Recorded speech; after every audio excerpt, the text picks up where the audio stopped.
صبح ازل یہ مجھ سے کہا جبرائیل نے، جو عقل کا غلام ہو وہ دل نہ کر قبول۔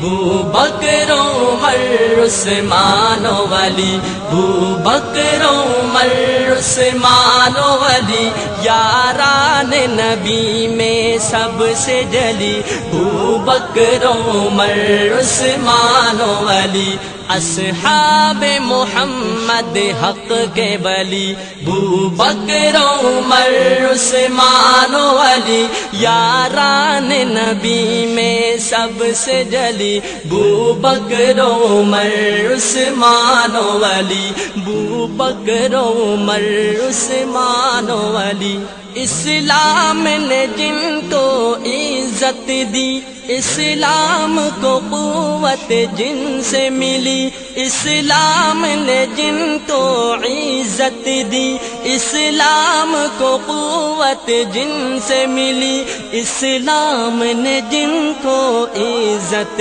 دی، اسلام کو قوت جن سے ملی، ایمان کی روایت جن سے چلی، بوبکر عمر عثمان و علی، یاران نبی میں سب سے جلی، بوبکر عمر عثمان و علی، اصحاب محمد حق کے ولی۔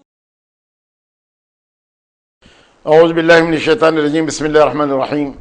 نحمد و نصلی علی رسول الکریم، اما بعد، معزز سامعین السلام علیکم ورحمۃ اللہ وبرکاتہ۔ حمد و ثنا رب ذوالجلال کے لیے جو تخت عظمت جلال پر ہمیشہ سے متمکن ہے اور ہمیشہ رہے گا۔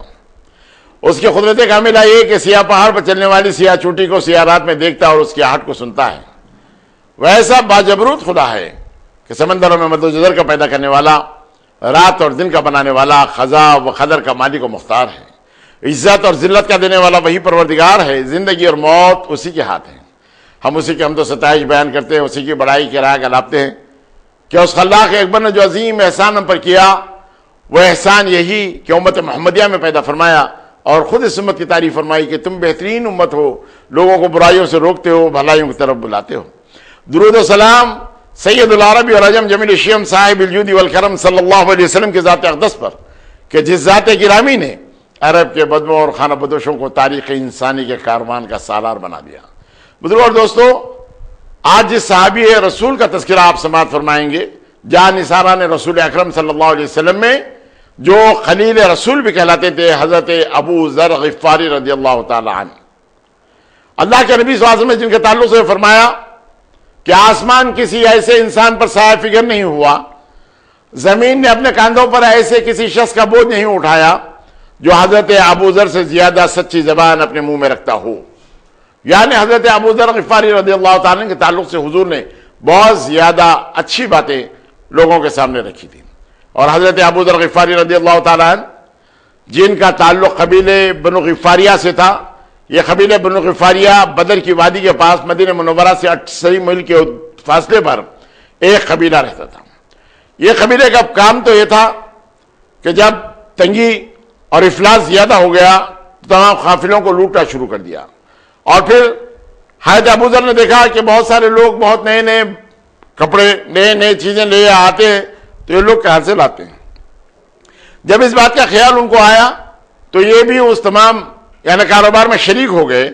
یعنی ان لوگوں کو قتل و غارت گیری کرنا، لوٹنا، یہ تمام کرنا۔ لیکن اس کے باوجود موحد تھے، یعنی اللہ وحدہ لا شریک کے اوپر غیر متزلزل یقین رکھتے تھے، اور معاملہ یہ کہ دین ابراہیمی پر اپنے آپ کو قائم رکھتے تھے۔ اور پھر بسا اوقات تو بارگاہ خداوندی میں دعا کرتے تھے، پروردگارا میں تیری عبادت کیسے کروں، یہ میری سمجھ میں نہیں آتا۔ اور بسا اوقات عبادت کے لیے رات میں اگر ٹھہر جاتے تو صبح کے پو پھٹنے تک وہ تمام عبادتوں میں لگے رہتے، اور اس کے بعد حالت یہ ہو جاتی جیسے ایک کپڑا زمین پر پھینک دیا گیا ہو، اس انداز سے ہو جاتے۔ جب دھوپ آ کر پڑ جاتی تو اس وقت آپ اٹھتے اور اپنا کام میں مصروف ہو جاتے تھے۔ یہ حضرت ابو ذر غفاری رضی اللہ تعالیٰ کا یہ عالم رہا، بہت خبیبی تھے، بہت بہادر بھی تھے۔ اپنے اگر دونوں ہاتھوں میں اگر دو بکروں کو اگر پکڑ لے تو دیوار پھلانگ سکتے تھے، اس انداز سے ان کی تاریخ بتلاتی ہے۔ لیکن معاملہ یہ ہوا کہ جب اللہ کے نبی صلی اللہ علیہ وسلم نے اعلان نبوت فرمایا تو اس وقت حضرت ابو ذر غفاری رضی اللہ تعالیٰ عنہ کے ایک آدمی جو مکہ گیا ہوا تھا، واپس آنے کے بعد کہا کہ اے ابو ذر، جیسے تم کہتے ہو کہ لا الہ الا اللہ، ایسے ہی اعلان مکہ کی سرزمین میں ایک شخص نے کیا ہے۔ تو حضرت ابو ذر بے چین ہو گئے، اپنے بھائی انیس کو بلایا اور کہا کہ جاؤ مکہ اور یہ دیکھو کہ کس نے اعلان نبوت کیا ہے، ان کی تعلیمات کیا ہیں، اس کی طرف مجھے خبر دو۔ انیس پہنچے مکہ، اور پہنچے کے بعد جب واپس آئے تو اپنے بھائی سے انہوں نے کہا میں نے اس شخص سے ملاقات کی، نہ تو وہ کاہن ہے، نہ تو جادوگر ہے، نہ تو وہ شاعر ہے، لیکن بات میں بلا کی فصاحت اور بلاغت ہے۔ حضرت ابو ذر یہ سن کے کہاں خاموش رہ سکتے تھے، فوراً مکہ پہنچے۔ مکے میں کس سے پوچھتے، حالات ایسے پرآشوب کہ مت پوچھئے۔ اس وقت یعنی زمزم کا پانی پیے ہوئے خانہ کعبہ میں رکے ہوئے ہیں، ایک دن، 2 دن، 3 دن، چند دن ایسے ہی گزر گئے۔ اس کے بعد حضرت علی بن ابی طالب نے ایک مرتبہ پوچھا اے میرے بھائی کہاں سے آئے ہو، کس ارادے سے آئے ہو، کیا مقصد ہے تمہارے آنے کا؟ تو اس وقت انہوں نے کہا کہ اگر میری بات اگر راز میں رکھی جا سکتی ہے تو میں بیان کروں کہ میرا اپنا مدعا کیا ہے۔ تو حضرت علی نے وعدہ فرمایا، تو آپ نے کہا کہ میں اس شخص سے ملنے آیا ہوں جنہوں نے اعلان نبوت فرمایا ہے۔ تو اس وقت حضرت علی بن ابی طالب نے کہا کہ اچھا ٹھیک، میرے ساتھ چلو، اور چلتے ہوئے راستے میں اگر کوئی خرابی یا گڑبڑ نظر آ جائے تو میں اپنے جوتا سنبھالنے کے لیے، سیدھا کرنے کے لیے رک جاؤں، یا کسی قسم کا یعنی ضرورت کے لیے بیٹھ جاؤں، تو اس وقت تم آگے چلنا، پھر میں تمہیں اپنے ساتھ لیے ہوئے پھر پہنچوں گا۔ چنانچہ جب اللہ کے نبی صلی اللہ علیہ وسلم کی بارگاہ میں پہنچے اور نبی کریم صلی اللہ علیہ وسلم کے چہرے اقدس پر جب نظر پڑی تو بلا شبہ دل نے یہ کہا کہ یہ کسی جھوٹے آدمی کا چہرہ ہو نہیں سکتا۔ اللہ کے نبی صلی اللہ علیہ وسلم سے ملنے کے بعد آپ نے کہا کہ آپ مجھے تعلیمات بتائیے۔ اللہ کے نبی صلی اللہ علیہ وسلم نے جب اسلام پیش کیا تو فوراً داخل اسلام ہو گئے۔ تاریخ یہ بتلاتی ہے کہ حضرت خدیجہ بنت خولید، حضرت ابوبکر صدیق، حضرت زید بن حارث اور حضرت علی بن ابی طالب کے بعد 5ویں مرتبہ یعنی 5ویں شخص حضرت ابو ذر غفاری رضی اللہ تعالیٰ عنہ جو داخل اسلام ہوئے۔ ایک روایت تو یہ بھی ملتی ہے۔ پھر حضور نے سوال کیا اے ابو ذر،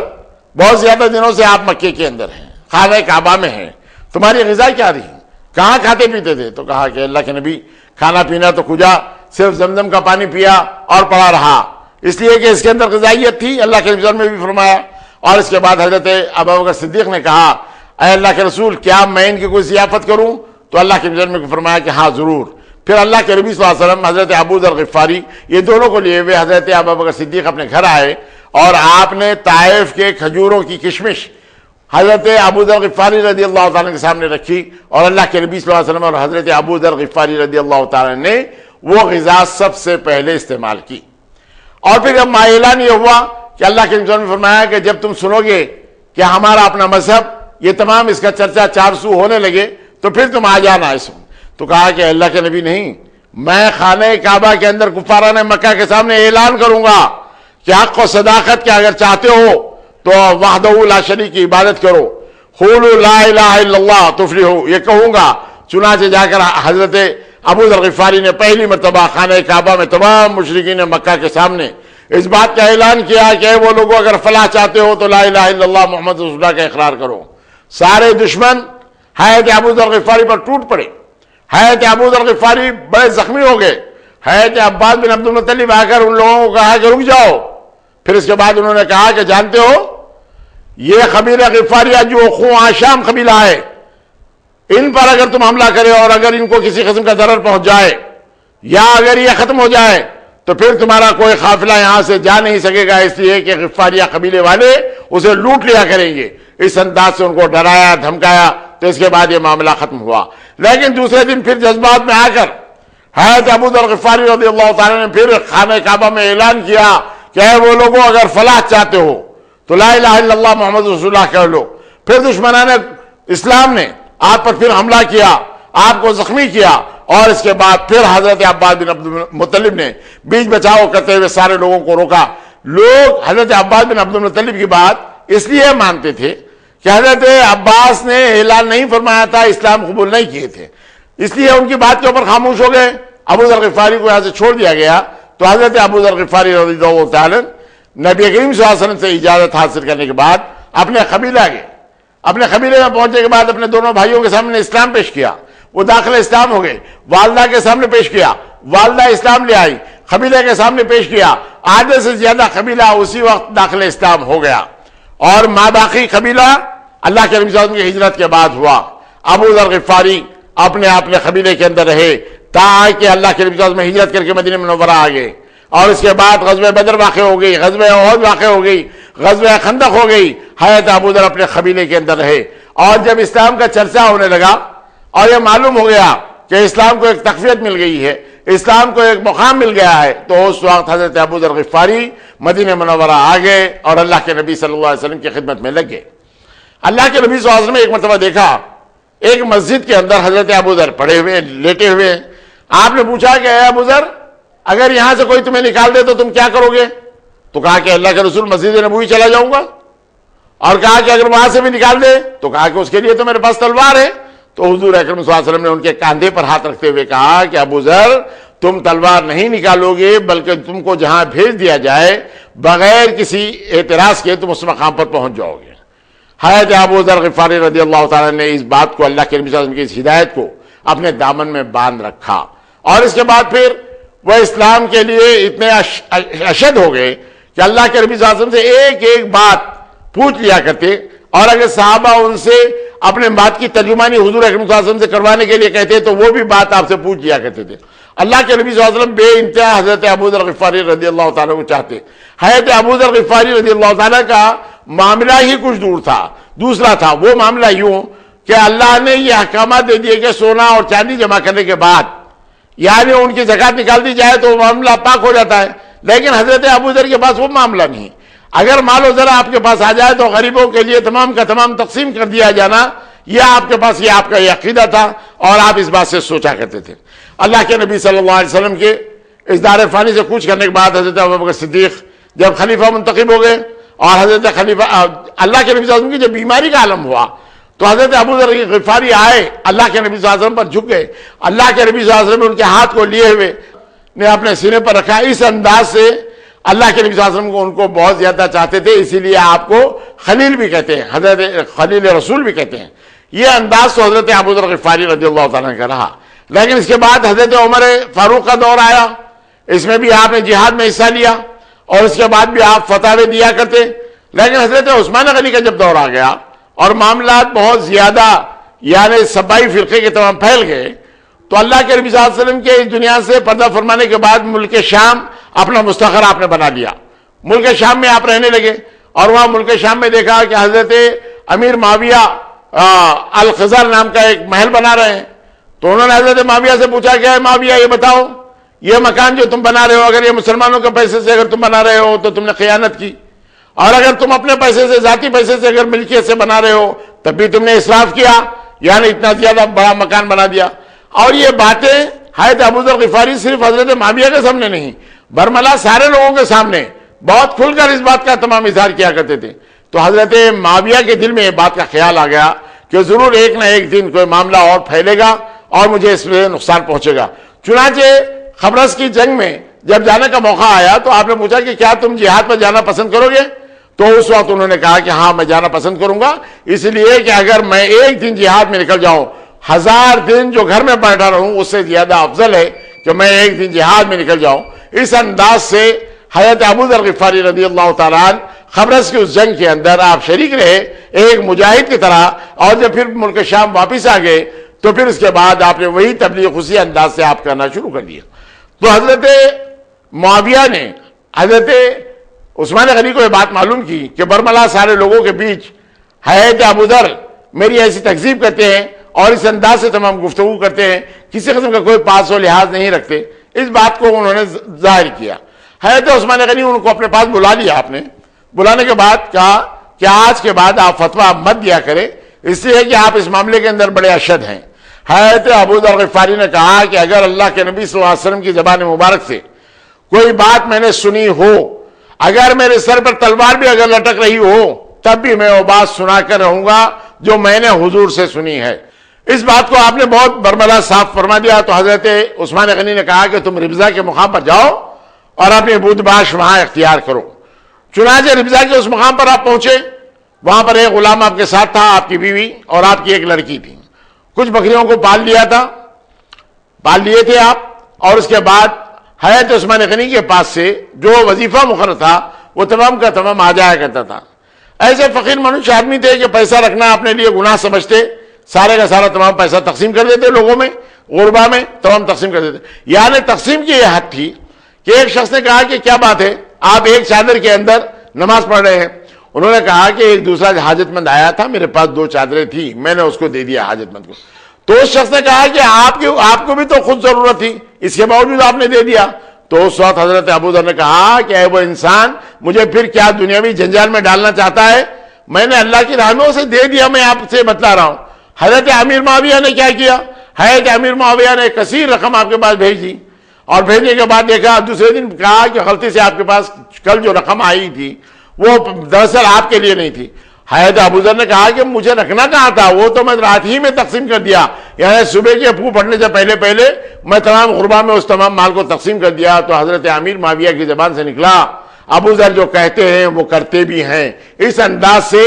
آپ نے فرما دیا. اب اس کے بعد جب ربضا کے اس مقام پر تھا, پھر لوگوں نے کہا کہ بھئی آپ اپنے لیے کچھ رکھتے کیوں نہیں. تو انہوں نے کہا کہ میرے لیے اور کیا چاہیے, میری بیوی ہے, میرے کھانے کے لیے 4 بکریاں ہیں, اس کا دودھ میں پی لیتا ہوں, غلام بھی تھوڑا سا کام کر لیتا ہے, اس انداز سے کچھ خچر ہے میرے پاس, وہ بھی میرے اپنے ضرورت کے لیے ہے, میرے لیے یہی تو کافی ہے. اور اس کے بعد پھر آخری کار وہ شام کے لوگوں کو معلوم ہوا تو ربضا پہنچے, اور انہوں نے کہا, بصرہ کے لوگ بھی آئے, آنے کے بعد کہا کہ حضرت عثمان غنی نے آپ کے ساتھ جو کام کیا وہ بڑی زیادتی کا کام ہے, ہم حضرت عثمان غنی سے آپ کے یہاں بھیج دینے کی وجہ سے ہم ان سے انتقام لیں گے, ان سے بات کریں گے. تو اس وقت حضرت ابو ذر غفاری نے کہا کہ عثمان غنی وہ شخصیت ہے, اگر وہ مشرق یا مغرب میں اگر مجھے بھیج دیے تو میں جانے کے لیے تیار ہوں, اس لیے میں نے مقبول صادق صلی اللہ علیہ وسلم سے سنا ہے کہ تم کو جہاں بھیج دیا جائے وہ چلے جانا, اور میں یہ نہیں چاہتا کہ میں اپنے امیر کو کسی قسم کا ذلت اور رسوائی میں ڈال دوں اور میری وجہ سے کسی قسم کا کوئی فتنہ اور سر اٹھائے, میں قطعی طور پہ نہیں چاہتا. یہ بات انہوں نے کہتے ہوئے ان لوگوں کو واپس کر دیا جو آپ کی تائید کے اندر حضرت عثمان غنی سے الجھنا چاہتے تھے, ان لوگوں کو اپنی بات بتاتے ہوئے اس انداز سے آپ نے واپس کر دیا تھا. اب یہاں معاملہ دوستو یہ ہوا کہ آخری وقت آ گیا تو بیوی محترمہ رونے لگی. کہا کہ رونے کی کیا وجہ, تو کہا کہ میرے پاس نہ تو کپڑا ہے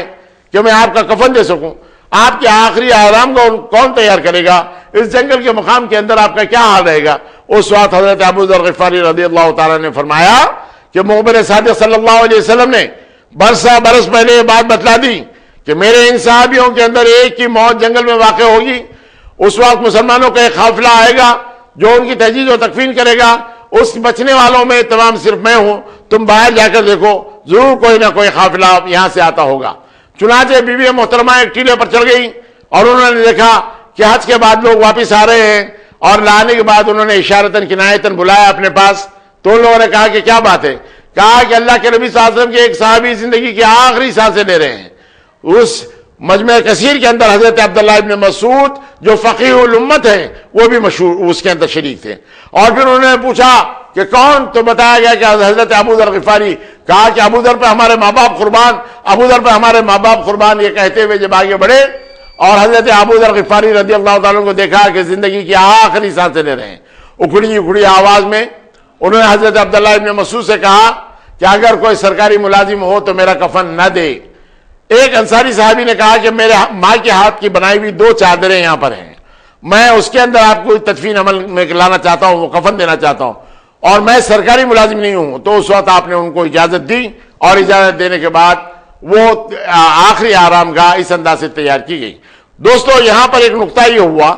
کہ آپ نے اپنی صاحبزادی سے کہا کہ بیٹی ہمارے پاس جو بکری ہے, ان مہمانوں کو جن کی نشاندہی اللہ کے نبی صلی اللہ علیہ وسلم نے برس پہلے کی ہے, ان لوگوں کی ضیافت کر دینا, میرے مرنے کے بعد ان کو خالی ہاتھ اس انداز سے جانے نہ دینا. چنانچہ صاحبزادی نے اس پر عمل کیا. حضرت ابو ذر غفاری رضی اللہ عنہ نے نماز جنازے کے بعد حضرت عبداللہ ابن مسعود نے نماز جنازہ پڑھائی, اور ربضا کے اسی مقام پر آپ کی تدفین عمل میں آئی. اس انداز سے بیٹی کے کہنے کے مطابق بیٹی نے ان تمام لوگوں کو دعوت کا اہتمام کیا. اس کے بعد کھانے کے بعد وہ لوگ واپس یہاں سے ہو گئے. حضرت ابو ذر غفاری رضی اللہ عنہ کی زندگی کے وہ واقعات, ایسے عبادت گزار, ایسے متقی, ایسے پرہیزگار کہ اس کے اندر کسی قسم کا کوئی کلام نہیں. آپ جہاں جہاں اللہ کے نبی صلی اللہ علیہ وسلم فرما دیا کرتے اس انداز سے ہی عمل کرنا آپ اپنے لیے سعادت تصور کرتے تھے. حضرت عبداللہ ابن ابی سے ایک مرتبہ اس انداز سے بحث اور مباحثہ ہو گیا کہ انہوں نے کہا کہ سونے اور چاندی کی زکات نکالنے کے بعد وہ پاک ہو جاتے ہیں۔ حضرت ابو ذر غفاری نے اپنی لکڑی سے، اپنی چھڑی سے آپ کے سر پر ایک ٹھوکا ایسا دیا اور یہ کہا کہ تم میرے منہ لگتے ہو، جبکہ میں نے اللہ کے نبی صلی اللہ علیہ وسلم سے یہ بات کہی۔ حضرت ابی بن کعب کے سامنے بات یہ تھی کہ یہ نصرانیوں کے لیے، یہودیوں کے لیے یہ آیت کا نزول ہوا، مسلمانوں کے لیے نہیں۔ آپ نے فرمایا نہیں، یہ مسلمانوں کے لیے ہوا ہے۔ اس انداز سے حضرت ابو ذر غفاری رضی اللہ تعالی عنہ اس بات کو تمام رد کرتے ہوئے اپنی بات کو اس انداز سے آپ نے منوایا، اور اس کے بعد زندگی کے اندر کسی قسم کی کوئی ایسی بات، کوئی ایسی فرمائش نہیں۔ جہاد کے جانا اپنے لیے سعادت تصور کرتے ہوئے قبرص کی جنگ میں پہنچے۔ حضرت عمر کے زمانے میں جب یہ جنگیں ہوتی رہیں، اس کے اندر اپنے آپ کو محفوظ نہیں رکھا، بلکہ ایک مجاہد کی طرح ان تمام جنگوں میں شریک رہتے ہوئے، اس لیے کہ بڑے بہادر تھے، بڑے شجاع تھے، اپنی شجاعت کا لوہا آپ نے منوا چکا، اس لیے کہ غزوہ بدر میں، غزوہ احد میں، غزوہ خندق میں تو شریک نہ ہو سکے، یہ محرومی کا احساس تھا۔ لیکن جب بھی جو موقع مل گیا، اس موقع کو غنیمت سمجھتے ہوئے اپنی جان آفرین کے حوالے کرنے کے لیے تیار رہنے کے لیے، مجاہد کی طرح اپنی زندگی بسر کرنے کے لیے آپ جاتے، اور ساتھ ہی ساتھ یہ فرماتے کہ اگر میں گھر میں رہوں تو ایک دن جہاد میں نکلنا میرے لیے زیادہ افضل ہے گھر میں رہنے سے۔ اگر 1000 دن تک بھی میں اپنے گھر میں رہوں تو اس سے زیادہ افضل یہ ہے کہ میں ایک دن کے لیے جہاد میں نکلوں۔ اس انداز سے سوچتے ہوئے آپ ایک کام کرنے والے، سونا چاندی اپنے پاس رکھنا گناہ تصور کرنے والے، اور پھر یعنی اتنی سختی تھی یعنی مزاج کے اندر، کسی بات کو برداشت نہیں کر سکتے تھے۔ تو چنانچہ حضرت عثمان غنی نے آپ کو فتویٰ دینے سے منع کر دیا کہ آپ فتویٰ مت دیا کیجئے، اس لیے کہ مزاج میں تھوڑی سی تلخی آ گئی ہے، اسی لیے آپ اس معاملے سے دور رہیے۔ اور جب ملک شام کے لوگ آگے اور فساد کرنا چاہے تو اس وقت ان لوگوں کو دھتکارتے ہوئے کہا کہ میں امیر کی ذلت برداشت نہیں کر سکتا۔ اس انداز سے ان لوگوں کو بھی آپ نے واپس کیا، اور پھر کہا کہ اگر حضرت عثمان مجھے سولی پر چڑھاتے ہیں تو مجھے منظور ہے، اس لیے کہ اللہ کے نبی صلی اللہ علیہ وسلم کی زبان مبارک سے میں سن چکا ہوں، اگر کوئی نکٹا، کالا، کلوٹا، حبشی اگر تمہارا امیر بنا دیا جائے تو تم اس کی اتباع کرو، سزا ہے کہ حضرت عثمان غنی اس سے زیادہ لاکھ درجے بہتر ہے، اسی لیے میں آپ کی اتباع کرنے کے لیے تیار ہوں۔ صاحبزادی اور بیوی محترمہ کو حضرت عبداللہ ابن مسعود اپنے ساتھ لے آتے ہیں، مدینہ منورہ میں حضرت عثمان غنی کے سامنے تمام باتیں رکھتے ہیں۔ حضرت عثمان غنی نے ان لوگوں کی بدھ باش کے لیے وظیفہ مقرر کر دیا تاکہ ان کی اپنی زندگی بہت سہل طریقے سے، بہت آسانی کے ساتھ تمام گزر سکے۔ یہ حضرت ابو ذر غفاری رضی اللہ تعالیٰ عنہ جن کی زندگی اس انداز سے شروع ہوئی، جنہوں نے اپنے قبیلے کے اندر تبلیغ کرتے ہوئے تمام قبیلے کو مسلمان بنایا، اور پھر اللہ کے نبی صلی اللہ علیہ وسلم کے حکم کے مطابق اپنے قبیلے میں رہے، زندگی کے دن گزارتے رہے، اور اس کے بعد اللہ کے نبی صلی اللہ علیہ وسلم نے جس انداز سے فرمایا کہ جب ہم دام عروج پر پہنچ جائے اور ہماری تمام شہرت ہو جائے، مسلمانوں کا تمام غلبہ ہو جائے، تو اس وقت تم چلے آنا۔ تو اس وقت غزوہ خندق تک مسلمانوں کا جو حالت رہی ہے وہ بہت اچھی حالت میں آگے، اور اللہ کے نبی صلی اللہ علیہ وسلم نے اس وقت فرمایا تھا کہ آج کے بعد دشمن کبھی ہم پر حملہ کرنے کی سوچ نہیں سکتا، ہم بڑھ کر دشمن کو اپنے ہاتھ میں لیں گے اور ان کو اپنی تلواروں میں لیں گے۔ اللہ کے نبی صلی اللہ علیہ وسلم کا یہ فرمان مکمل طور پر اس وقت پورا ہوا جب اللہ کے نبی صلی اللہ علیہ وسلم نے غزوہ خندق کے بعد یہ بات فرما دی تھی، اس لیے کہ وہ خندق کی جنگ میں تمام کے تمام جو لوگ آئے ہوئے تھے، جن کی تعداد ایک روایت کے مطابق 12,000، ایک روایت کے مطابق 10,000، ایک تو روایت 24,000 کی بھی ملتی ہے، لیکن 10,000 آدمی 28 دن تک محاصرہ کیے ہوئے مدینے کی سرزمین پر پڑے رہے، لیکن اس کے باوجود کسی قسم کی کوئی کامیابی نہیں ہوئی۔ تو اس وقت اللہ کے نبی صلی اللہ علیہ وسلم کی زبان مبارک سے نکلا کہ آج کے بعد کسی قسم کا کوئی دشمن ہم پر حملہ کرنے کی سوچ نہیں سکتا۔ اس وقت حضرت ابو ذر غفاری رضی اللہ تعالیٰ عنہ مدینہ منورہ میں داخل ہوتے ہیں، اور اس کے بعد پھر وہ تمام جنگوں کے اندر نبی کریم صلی اللہ علیہ وسلم کے جنگ تبوک میں جب حاضر ہوئے تو لوگوں نے اللہ کے نبی صلی اللہ علیہ وسلم سے کہا کہ اللہ کے نبی لاکھوں دق صحرا میں ایک شخص ایکاو تنا چلا آ رہا ہے۔ اللہ کے نبی صلی اللہ علیہ وسلم کی زبان مبارک سے نکلا کہ ابو ذر ہوں یہ۔ تو چنانچہ دیکھنے والی نگاہوں نے دیکھا کہ ابو ذر غفاری ہے۔ راستے میں ہوا یہ کہ اونٹ سست ہو گیا، اونٹ کو چھوڑ دیا آپ نے، اور اپنے آپ کو جو سامان اٹھا سکتے تھے اسے لیے ہوئے آگے۔ اللہ کے نبی صلی اللہ علیہ وسلم کی زبان میں مبارک سے نکلا کہ ابو ذر اکیلے ہیں، اکیلے رہیں گے، روز قیامت اکیلے ہی اٹھیں گے۔ اس انداز سے حضور اکرم صلی اللہ علیہ وسلم نے حضرت ابو ذر سے فرمایا۔ ابو ذر سے اللہ کے نبی صلی اللہ علیہ وسلم کاندھے پر ہاتھ رکھتے ہوئے ان سے اس انداز کی گفتگو کرتے تھے کہ اللہ کے نبی صلی اللہ علیہ وسلم کسی اور صحابہ کے ساتھ ایسی گفتگو نہیں کرتے تھے، اس لیے آپ کو خلیل رسول کہتے ہیں اللہ کے نبی صلی اللہ علیہ وسلم۔ ایک مرتبہ آپ نے پوچھا کہ اللہ کے نبی یہ بتائیے جو آدمی جس سے محبت کرتا ہے تو حضور نے فرمایا اسی کے ساتھ رہے گا۔ تو آپ نے فرمایا کہ میں اللہ اور اللہ کے رسول سے محبت کرتا ہوں، تو اللہ کے نبی صلی اللہ علیہ وسلم نے فرمایا کہ تم انہی کے ساتھ اللہ اور اللہ کے رسول کے ساتھ رہیں گے۔ یہ حضرت ابو ذر غفاری کے اوصاف ہے۔ حضرت ابو ذر غفاری اللہ کے نبی صلی اللہ علیہ وسلم کی ایک ایک بات پر اپنی زندگی کو نچھاور کرنے، اپنی زندگی کو پورا کرنے کے لیے ہمیشہ مستعد اور تیار رہتے تھے۔ ایسے مجاہدانہ زندگی گزارتے ہوئے اس دار فانی سے کوچ کرتے ہیں ربضا کے اس مقام پر، جنگل کے اس مقام پر جس کی تصدیق اللہ کے نبی صلی اللہ علیہ وسلم نے پیشن گوئی کے طور پر برسا برس آپ سے کی تھی کہ میرے ساتھیوں میں، تمام ان لوگوں میں ایک کی موت جنگل میں ہوگی، اور اس وقت ایک قافلہ آئے گا جو ان کی تجدید و تکفین کرے گا اور اس کے بعد ان کو اپنے ساتھ لائے گا۔ تو وہ حضرت ابو ذر غفاری ہے۔ آج دوستو معاملہ یہ ہے کہ مرنے کے بعد جو کھلایا جاتا ہے یہ حضرت ابو ذر غفاری کی وہ سنت کی تکمیل ہوتی ہے۔ اللہ کے نبی صلی اللہ علیہ وسلم نے حضرت جعفر بن ابی طالب کے مرنے کے بعد آپ نے یہ فرمایا تھا کہ جعفر کے گھر والوں کو بہت زیادہ غم ہے، اس لیے ان کا چولہا سلگ نہیں سکتا، تم اپنے پاس سے بنا کر ان کے پاس بھیج دو۔ یہ معاملہ بھی اللہ کے نبی صلی اللہ علیہ وسلم نے فرمایا تھا۔ یہ حضرت ابو ذر غفاری جو اللہ کے نبی صلی اللہ علیہ وسلم کے صحابی ہیں، جلیل القدر صحابی ہیں، یہ ان کی اتباع میں آج تمام لوگ کر رہے ہیں کہ موتا کے بعد کچھ کھانا کھلایا جاتا ہے تاکہ آسانی کے ساتھ وہ لوگ جو شریک ہیں ان لوگوں کے ساتھ کوئی ضیافت ہو سکے، اس انداز سے کر رہے ہیں۔ تو بزرگ اور دوستو، حضرت ابو ذر غفاری کی زندگی کے وہ حالات جو آپ نے سنے وہ اس انداز کے تھے کہ حضرت ابو ذر غفاری اپنے آپ کو ہمیشہ عبادتوں میں لگے رہتے، کسی کی غیبت کرنا اور کسی کی غیبت سننا قطعی نہ آپ پسند کرتے، نہ اس معاملے کے اندر آپ کسی کے شریک رہتے، نہ تو تعریف و توصیف سننا آپ پسند کرتے، بلکہ حق و صداقت کے اوپر جو بات آ جاتی، جو بات سمجھ میں آ جاتی، اسی کے اوپر مکمل طور پر کاربند رہتے اور اسی پر عمل کرتے اور عمل کرنے کی تلقین کرتے۔ کسی قسم کی کوئی اور دنیاوی جھنجھٹ کے اندر پڑنا آپ گوارا نہیں کرتے، اور جو صدقہ و خیرات کر دیتے تو اس کے اندر، اس معاملے کے اندر کیا کہنے، جو کچھ دربار خلافت سے وظیفہ ملتا سارے کا سارا غریبوں میں تقسیم کر دیتے۔ اور ایک درویشانہ زندگی گزارنے والی صحیح شخصیت اگر ہو، جن کے تعلق سے حضور نے فرمایا آسمان کے نیچے زمین سے اوپر صحیح زبان، سچی زبان رکھنے والا حضرت ابو ذر غفاری رضی اللہ تعالیٰ سے زیادہ کوئی اور نہیں ہے جو سچی زبان رکھتا ہے اپنے منہ میں۔ یہ وہ شخصیت ہے حضرت ابو ذر غفاری رضی اللہ تعالیٰ کی، جن کی تعریف اور توصیف اللہ کے نبی صلی اللہ علیہ وسلم نے بارہا فرمائی ہے۔ جب لوگوں نے اپنے سادے مکانوں کو چھوڑ کر یعنی مکانوں کی تعمیر کرنا شروع کر دیے، محلوں کی تعمیر کرنا شروع کر دیے، تو بڑے بے چین ہو جاتے۔ حضرت ابو ذر اس بات کو برداشت نہیں کر سکتے تھے، اور انہوں نے کہا کہ مرنے کے بعد تین چیزیں تو ہیں جو وہ ان کے کام آنے والی ہیں۔ ایک تو ان کا اپنا علم جو دوسروں تک پہنچا دیے، ان کی نیک اور صالح اولاد، صدقہ جاریہ جو ہے ان کے لیے یعنی مرنے والے کے لیے فائدہ پہنچانے والی چیزیں ہیں۔ اور اگر تم دولت رکھو گے اور تمہاری اولاد اگر اسے ناجائز اگر خرچ کرے گی تو اس کا وبال بھی مرنے والے پر ہوگا۔ اس انداز سے حضرت ابو ذر غفاری رضی اللہ تعالیٰ نے جس انداز سے سوچا وہ معاملہ بالکل درست تھا، اور پھر وہ اس انداز سے احتیاط کرتے کہ مت پوچھئے، آپ کسی معاملے کے اندر یعنی شان و شوکت کے کسی معاملے کو نہ تو برداشت کر سکتے تھے، اس لیے کہ آپ کے دوستوں نے کہا کہ بہت آرام کے ساتھ ہماری زندگی گزر رہی ہے، تو آپ نے فرمایا کہ آرام اس میں نہیں ہے کہ آپ کی زندگی آپ اللہ اور اللہ کے رسول صلی اللہ علیہ وسلم کے بتائے ہوئے اگر عمل پر کام کریں اور اس کے بعد خاتمہ بالخیر ہو جائے، اللہ کی بارگاہ میں آپ کے تمام گناہ ہلکے ہو جائیں، اور اگر کامیاب اگر ہو جائے تو وہ زندگی کامیاب اور کامران ہے۔ ورنہ دولت کا آ جانا، پیسوں کا آ جانا، اس کی بہتات کا ہو جانا، یہ کامیابی کی علامت نہیں ہے۔ یہ حضرت ابو ذر غفاری رضی اللہ تعالیٰ کے تمام خیالات تھے جو اس انداز سے انہوں نے تمام کی تمام تبلیغ کی اور اللہ کے نبی صلی اللہ علیہ وسلم کے پیغام کو اس انداز سے پہنچایا، اور علم کے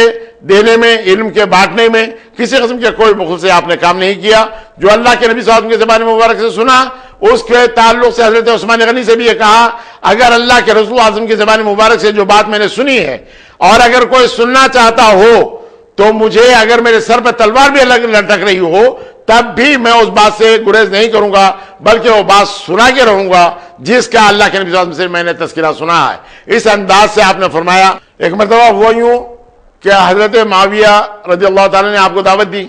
اور دعوت کے اندر جب دسترخوان بچھایا گیا انواع قسم کے تمام لوازمات سے وہ دسترخوان بھر دیا گیا، تو حضرت ابو ذر غفاری رضی اللہ تعالیٰ عنہ جیسے فقیر مانش آدمی کب اس کو قبول کرتے تھے؟ انہوں نے کہا کہ معاویہ یہ تمہاری دعوت مجھے قبول نہیں، اس لیے کہ میں نے اللہ کے نبی صلی اللہ علیہ وسلم کی حیات طیبہ میں بھی یعنی ایک ہفتے کی میری غذا ایک سا جو کے سوا اور کچھ بھی نہیں، نہ تو میں اس میں بڑھا سکتا ہوں نہ تو گھٹا سکتا ہوں، نہ میں یہ تمہاری اس لوازمات کی دعوت کو قبول کر سکتا ہوں۔ اس انداز سے آپ نے اس دعوت کو تمام ٹھکرا دیا، یعنی وہ دعوت کے قبول کرنے سے انکار کر دیا۔ یہ سادگی پسند لوگ تھے، انہوں نے اس انداز سے اپنی زندگی کو گزارا۔ آج امت مسلمہ کو یہ بات سوچنا ہے کہ ہم کیسے صرفے کے اندر آگے، کیسے خرچ اور اخراجات کے اندر آگے، شادی بیاہ کا معاملہ ہو یا زندگی کو گزارنے کا معاملہ ہو یا جھوٹی شان و شوکت کے لیے اپنے آپ کو اس انداز سے پیش کرتے ہیں کہ مت پوچھئے۔ آپ ضرور اللہ کے نبی صلی اللہ علیہ وسلم کی اتباع اگر آپ کر رہے ہوں یا صحابہ کی اگر آپ اتباع کر رہے ہوں تو سادگی اللہ کے نبی صلی اللہ علیہ وسلم کا مطمع نظر رہا، اور اس کے اندر کسی قسم کی کوئی بڑائی اللہ کے نبی صلی اللہ علیہ وسلم نے نہیں فرمائی۔ صحابہ کرام نے اپنی زندگی کو بالکل سادہ سیدھا رکھا، اس کے اندر بھی کسی قسم کی کوئی بڑائی کو انہوں نے سامنے نہیں رکھا، بلکہ جو ضرورت ہوتی اسی کے اوپر عمل کرتے اور پھر اسی کے اوپر قناعت کرتے، جو کچھ اللہ تعالیٰ نے انہیں عنایت فرمایا اسی پر قناعت کرتے اور اپنی زندگی کو اس انداز سے ڈھالتے اور زندگی اس انداز سے گزارتے۔ آج مسلمانوں کو اس بات کی ضرورت ہے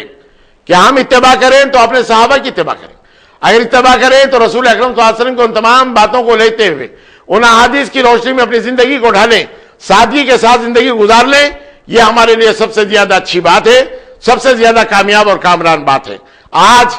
لاکھوں روپے خرچ کر کے اپنے شادی بیاہ کے معاملوں میں لگا دیتے ہیں جو خدا و رسول کے احکامات کے بالکل خلاف ہے۔ دوستو اس معاملے میں احتیاط کرنے کی ضرورت ہے، ایک تغیر پیدا کرنے کی، ایک انقلاب لانے کی ضرورت ہے کہ تمام کے تمام مسلمان ایک جٹ ہو جائے اور اس کے بعد یہ اسراف سے بچیں، تو انشاءاللہ المستعان ہماری نئی آنے والی نسلوں میں ایک نئی جیل آئے گی جس کی آج ضرورت ہے۔ بارگاہ اقدس میں میری دعا ہے کہ پروردگار عالم ہمیں گناہوں سے بچا دے، الہ العالمین ہم پر کرم فرما، رحم فرما، ہمارے مرحومین کی مغفرت فرما، الہ العالمین جو کچھ سن رہے ہیں اس پر عمل کرنے کی توفیق عطا فرما۔ الہ العالمین یہ ہمارے اسلاف ہیں جنہوں نے دنیا کو ٹھوکر مار دی، کسی قسم کا جاہ و جلال، کسی قسم کی کوئی کیفیت میں آپ نہیں آئے، بلکہ دنیا آپ کے سامنے بالکل حقیر تھی اور دنیا کی طرف چاہت کسی قسم کا معاملہ نہیں، بلکہ یہ خاموشی کے ساتھ، تنہائی کے ساتھ اپنی زندگی گزار دینا، اسی میں عافیت سمجھے، اس لیے کہ کل اللہ کی بارگاہ میں ہمیں جواب دینا ہے، اور زیادہ دولت کی اگر کثرت ہو جائے تو ہم کیا جواب دے سکیں گے۔ یہ حضرت ابو ذر غفاری رضی اللہ عنہ کا نظریہ تھا، جو سونا رکھنا، چاندی رکھنا، دولت رکھنا آپ کے لیے گناہ تصور کرتے، جو کچھ آ جاتا ہے ایک رات کے لیے بھی اپنے گھر میں رکھنا اس کو گناہ سمجھتے ہوئے تمام کا تمام غربا میں تقسیم کر دینا اپنے لیے سعادت تصور کرتے تھے۔ اللہ تعالیٰ ان کے نقش قدم پر ہمیں چلائے۔ وآخر دعوانا الحمدللہ رب العالمین۔